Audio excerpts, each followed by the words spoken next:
These are fitting instructions for the SEIMA Cistern Lid Vandal Lock. This is the unit.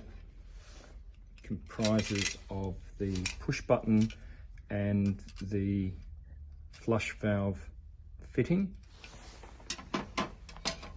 You will require pliers and a flathead screwdriver to complete the installation. Firstly, if the cistern has already been configured, you need to remove the existing button assembly, but don't throw it away because it's required as a template for the anti-lock system.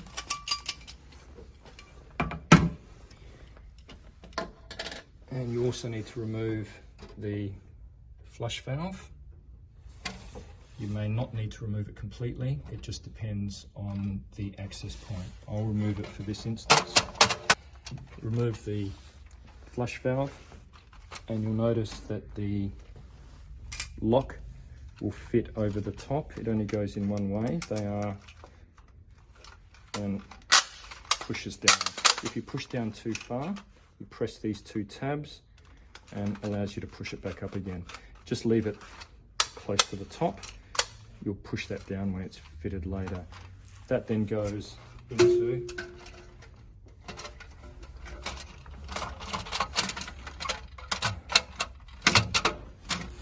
making sure that the half flush is on the left hand side and the full flush is on the right hand side. You can twist that around if you require. So the next step is to adjust the button assembly. The way you do that is using the existing button as a template. You need to make sure that these plungers are pushed to the bottom, line it up, and then remove these rubber stops. You'll reuse these rubber stops on the new button assembly.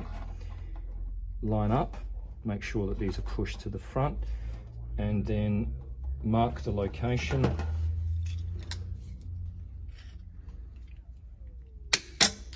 and simply cut.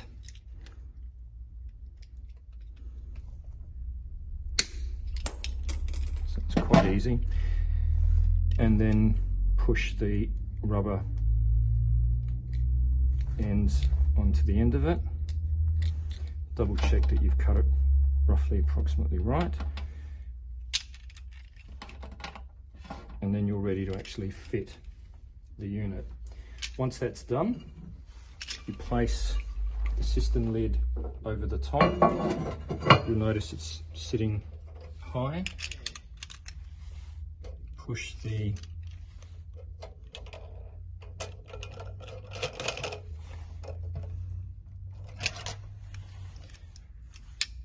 You then need to remove these buttons by just pushing up.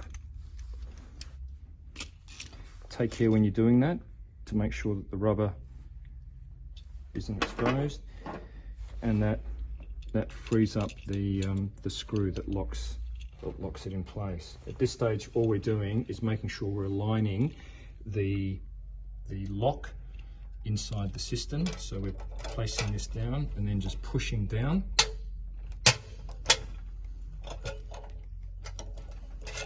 You may need to push down one more step, so once that's done, lift it up and push down one more step.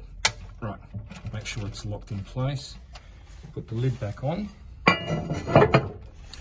Looking down, you need to just align roughly so that the screw hole is in the middle.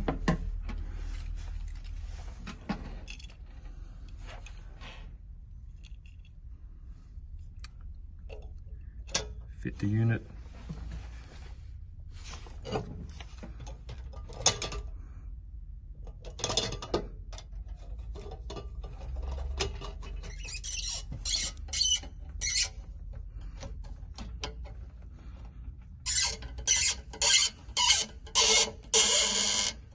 That's now locked the cistern lid to the cistern.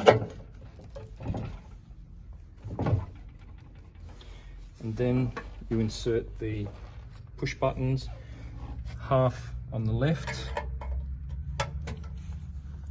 full on the right. And now you'll notice that the buttons are depressed. It means that they need adjustment. So what you need to do is pop one of these down, insert a screwdriver in the slot. You'll notice there's a slot there which is for the screwdriver, and then you rotate, undo the lock nut, and then rotate that out a few turns, and you might need to do this several times. And the idea is that you get the top of the button roughly aligned with the top of the cistern. So as you can see, there's a few millimeters to go there. So I'll pop that out again. Give it another couple of turns, tighten up the lock nut. And that's pretty much aligned. So we've done the half flush, and now we do the same with the full flush. So I push down the half flush button, insert my screwdriver into the slot,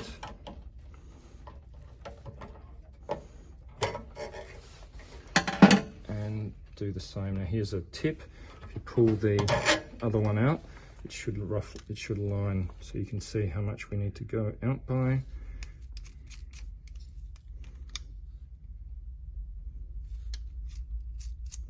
Lock nut. If you don't tighten up the lock nuts, they will come loose and you may not have the proper performance of the cistern.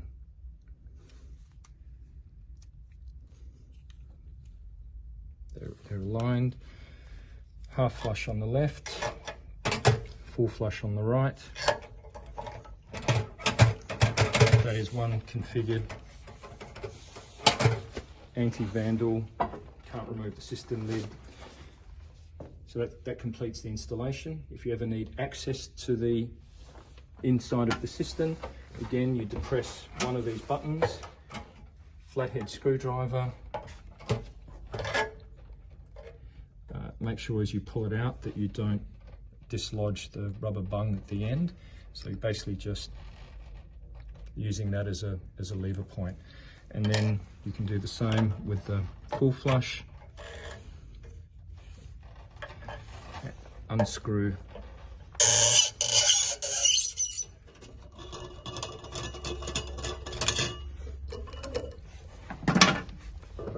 and you've now got access to the cistern.